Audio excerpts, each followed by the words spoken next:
전력 케이블의 화재 원인과 대책에 대해서 설명하시오.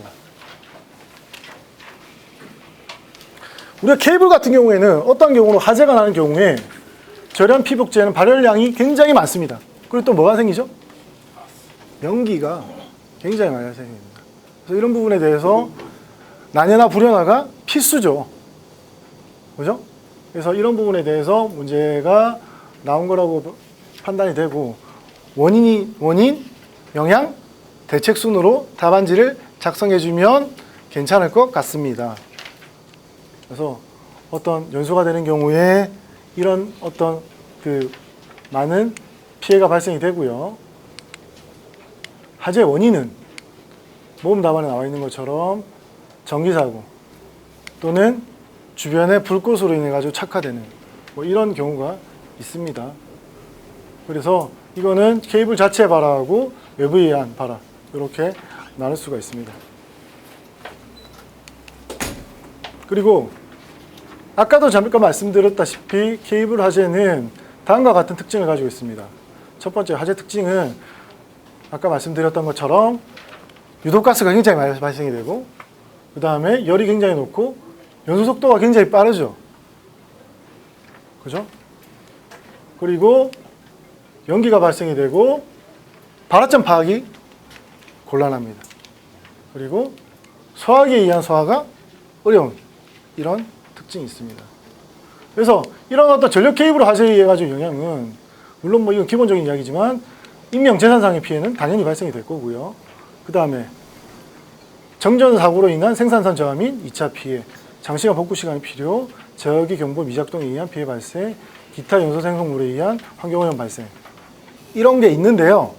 이거는 조금 제가 생각할 때 너무 일반화된 답인 것 같고, 케이블이 예를 들어서 우리가 파이프 샤프트를 타고 수직 포설이 되어 있다 라고 하면 거기에 어떤 구획이 안 돼 있으면 어떻게 되죠? 화재가 그냥 쭉 수직으로 쭉 다 가버리죠. 그죠?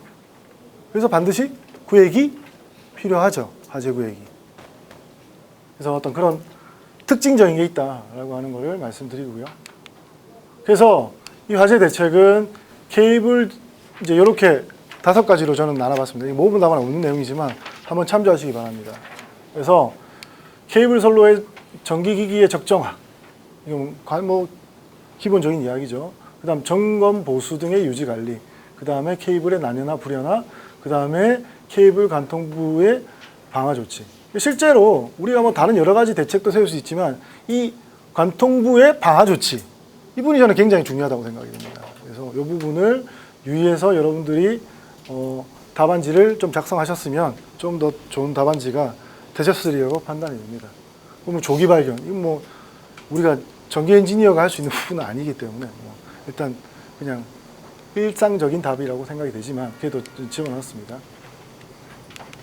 자, 그래서 이런 그림 정도, 방화구의 케이블 구획 라는 어떤 이런 그림 정도 하나 그려주면 좀 더 세련된 답안이 되지 않을까 싶습니다. 그래서 저는 이제 항상 그 기술사 되신 분들한테 말씀드리는 게 화가가 되라고 이야기를 합니다. 화가가 되라고. 많은 그림을 통해 가지고 채점자들을 좀 설득시켜야 합격에 좀 더 빠른 길로 가지 않을까 싶어서 마지막에 이렇게 그림 하나를 이렇게 남겨놨습니다. 4-5번 뱀스. 과거에도 뭐 개념적인 문제로 한두 번 정도 나온 것 같은데요. 최근에 또 이렇게 나왔습니다. 이 뭐 나온 이유는 최근에 법이 개정이 됐죠. 공공시설물의 시설 의무화 부분 때문에 이 문제가 나왔다고 생각이 됩니다. 근데 물론 그 의무화에 대한 법을 내용을 쓰는 거야 사실 암기해가지고 이런 식으로 쓰면 됩니다. 그죠? 그죠? 지원 제도가 어떻고 내용이 어떻고 이렇게 쓰면 되는데 이거는 암기 문제 이렇게 되면은 불가해져서 제가 좀 소개시켜 드리는 거는 뱀스가 뭐냐 라고 하는 부분에서 좀 설명을 드리기 위해서 간단하게 소개를 좀 드리고자 합니다.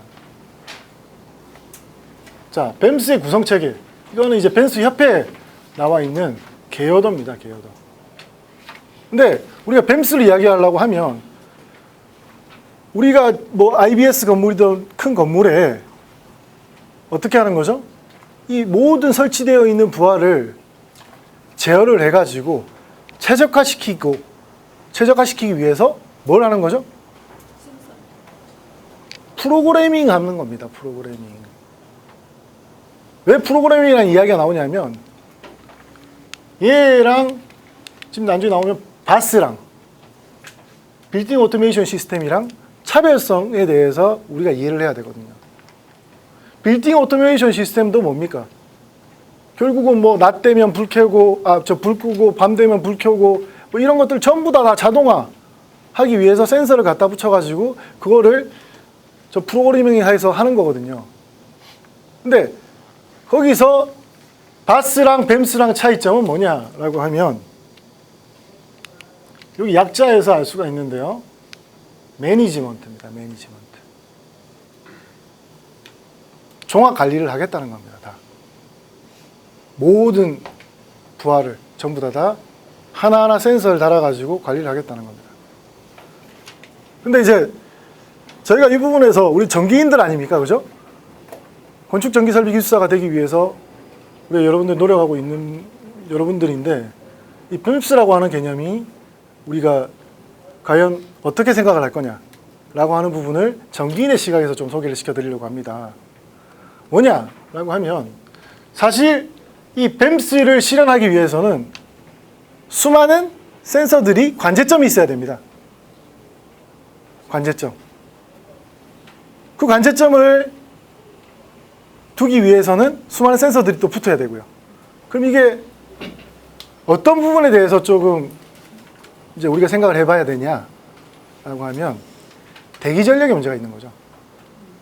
대기 전력. 모든 것들을 다 모니터링하기 위해서는 센서에 대기 전력이 필요한 거죠. 이거는 사실 에너지 세이빙하고는 조금 반대되는 개념이잖아요. 그래서 이러한 부분이 조금 우리가 생각해야 될 문제다. 전기인의 입장에서. 그래서 그런 부분이 좀 있다라고 하는 거를 이해를 하시고 넘어가시면 될 것 같고요. 보시면은 지금 모범 답안의 내용을 그대로 참조하셔서 답안을 작성하시면 될 것 같습니다. 이 부분은. 그래서 제가 드리고 싶은 말씀은 뱀스를 통해서 우리가 조금 이런 부분도 좀 생각을 해야 되고 바스랑 뱀스랑 뭐가 좀 틀리다라고 하는 거 개념적 정립이 좀 필요할 것 같습니다.